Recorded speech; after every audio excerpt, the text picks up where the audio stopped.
career. Instead, I don't know where they dug that up from. from. A calling.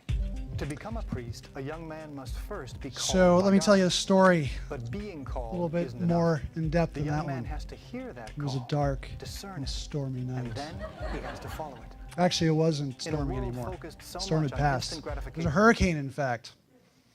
And the power was knocked out at our house. So, with no power for 2 days, we had to do something. We needed a shower, we needed hot food. Now, fortunately, my sister, who was 28, I was 14 at the time. My sister was married, living about an hour away in Newtown, Connecticut. I was living in South Windsor. Had power. So we went down there to get a nice hot shower, have a meal. And as dinner was finishing and my parents were itching to go, I looked at my sister and she looked at me. And I said, Mom and Dad, do you think I could spend the night here? And they're like, well, you have school tomorrow. Like, no, I don't. It's Saturday. Like, okay. So I spent the night. And something about being 14, all those big questions that you have in your heart, they come to you at like 11 o'clock at night. So my sister and I were there talking, and we just got into these deep conversations about everything, angels and demons and the Eucharist. You know, by that point, I didn't know that the Eucharist was the body and blood, soul, and divinity of Jesus Christ. I had gone to CCD class faithfully every Wednesday afternoon, right? But no one ever told me, or I never heard of that truth. The other thing I didn't know was that you got to go to confession every once in a while. That's a good thing good Catholics do. And my sister kind of pounded that home for me. I hadn't gone to confessions again since my first confession. So I went home the next day after having this deep conversation. I took a bus home, and I was crying the whole way. And I realized there was something missing. Now I'm 14. Not a lot has happened in my life, but still there was this deep hunger for something. I got home and I was looking for something to read on the Catholic faith. Like, I got to know more about this thing. And the only thing I had was this big Catholic Bible with, the old, like, thee, thy, thou language. So I tried to read that for a little bit, and I'm like, no, that didn't work. So at the back, there was this glossary of all these Catholic terms. So I was like looking up all these words, like Eucharist, what does that mean? And I started to read like a dictionary of Catholic stuff. But that just shows where my heart was. And of course that afternoon, it's Saturday, so from 4 to 4:15 there's confessions at our parish. And so I said, that one took a while, huh? So I asked my mom, can you take me to confession? She's like, okay. Now, you think, what does a 14-year-old have to confess? Well, I'm not going to tell you. But that was a powerful experience. That set the grace that I needed to start hearing God's voice. It cleared the channels. And it started a life of grace. Now, the rest of my high school was a battle between grace and nature.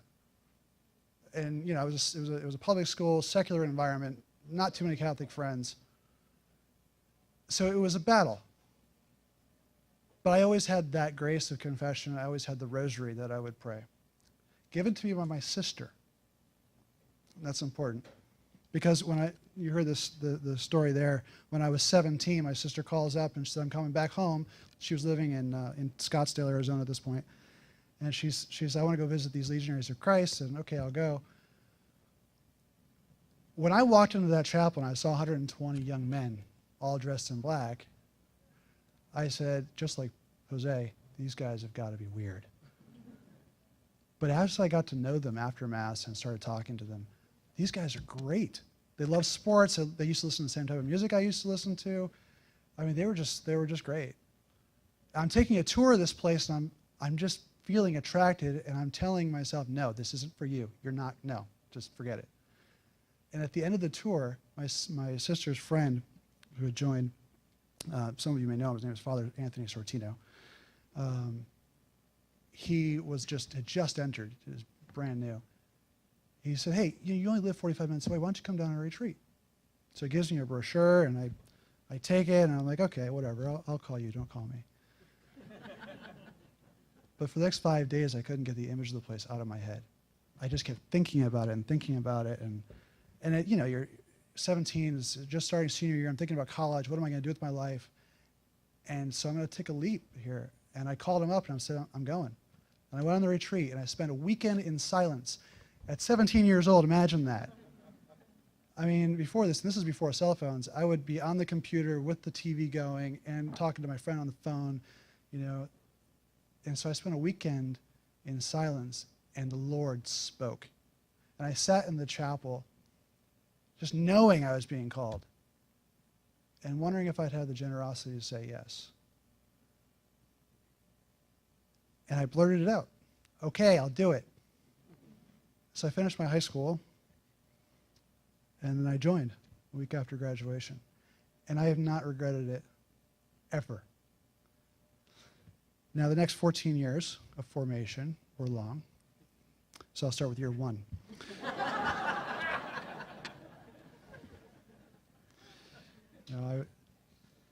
I think if you went around the room and you asked all the brothers their story, you're going to find something different. You're going to find something exciting. One of the brothers or the fathers ordained with me was a refugee from Vietnam. He was in a boat, and he was 1 year old, and pirates, stormed the boat, and they put a gun to his mother's head, and she revealed her 1-year-old child there, and he took the gun away. And so he always knew he was made for something special. You have other stories of just, I don't know. I just felt like God was just wanted me to do this.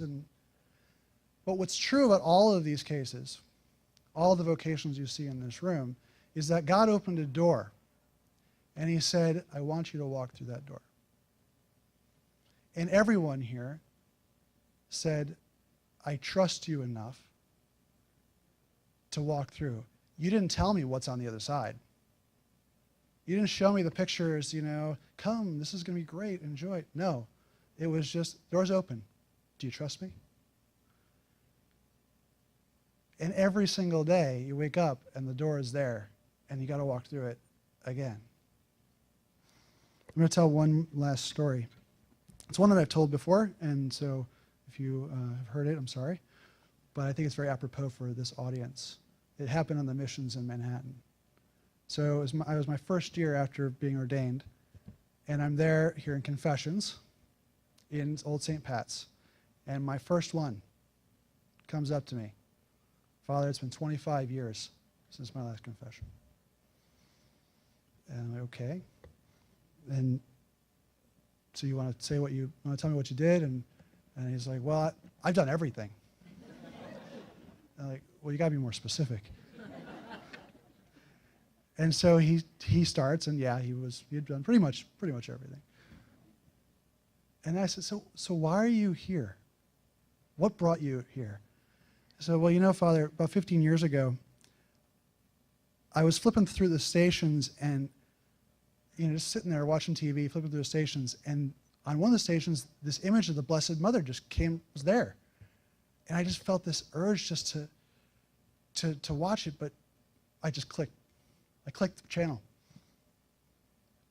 I stopped going to church, Father, and my whole life, that year, my whole life just went down the tubes. And everything I've told you happened within these past 15 years.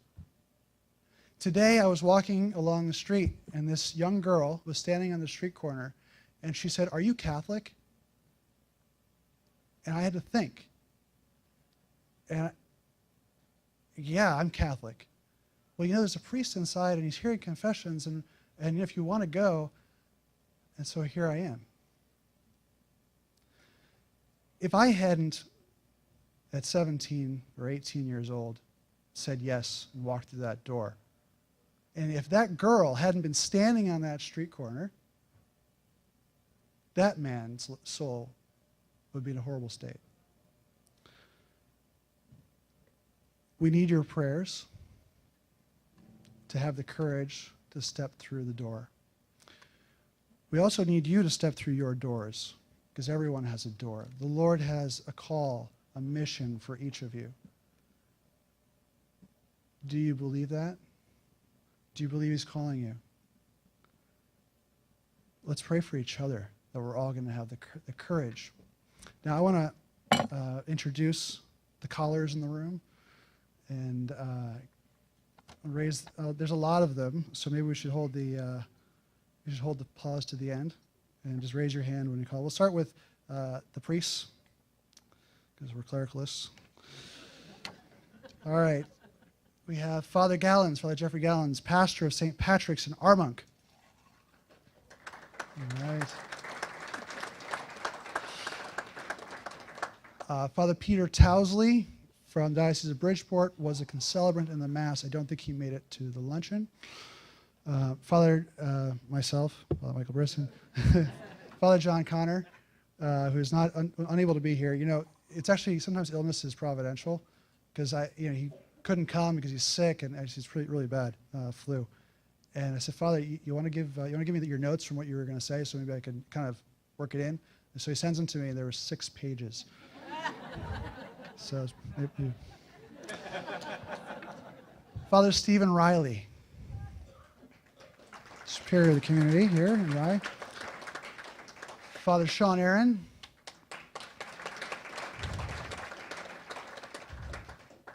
Father Michael Sliney.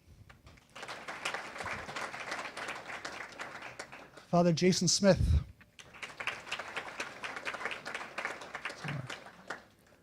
Father Stephen Dias. Father Jose Felix Ortega, pastor. Father Eric Nielsen, recent arrival. Father David Daly, rector of the seminary in Cheshire. Father Andreas Kromartz, prefect of studies at Cheshire. And Father Francis Gasparic.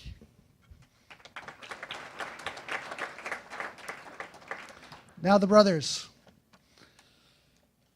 Okay, these are brothers. Most of them are in their 3rd year or 4th, some a little more and some a little less. But Brother Juan Carlos Arias. Brother Daniel Carter. Brother Daniel Aguilar. Brother Salvador Gonzalez. Brother Darius Lawrence. Brother Camilo Palomino. Brother Joseph Seo. Brother Nicholas Brooks. There's 9 more, so maybe we could hold the applause. Brother Pablo Hernandez, Brother Ricardo Marin, Brother Manuel Suki. Those 3, raise your hands. Brother David Sanchez, Brother Andrew Wing, and Brother Daniel Visser.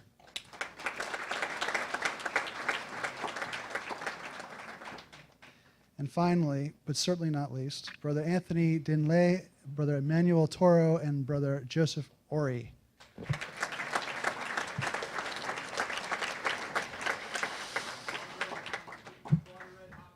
And Father Edward Hopkins. Not my fault. Anybody else? Did I forget? I hope not. Father Donald O'Keefe.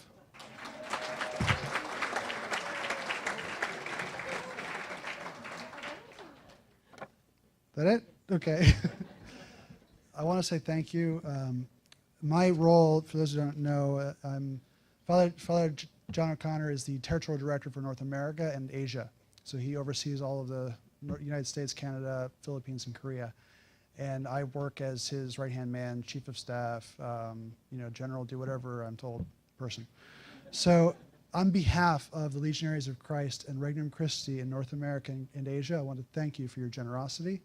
I want to thank you for your generosity, not just financially, but also the time and the dedication that you have all given us. And I want to thank you for your faith and your fidelity. May God bless you all.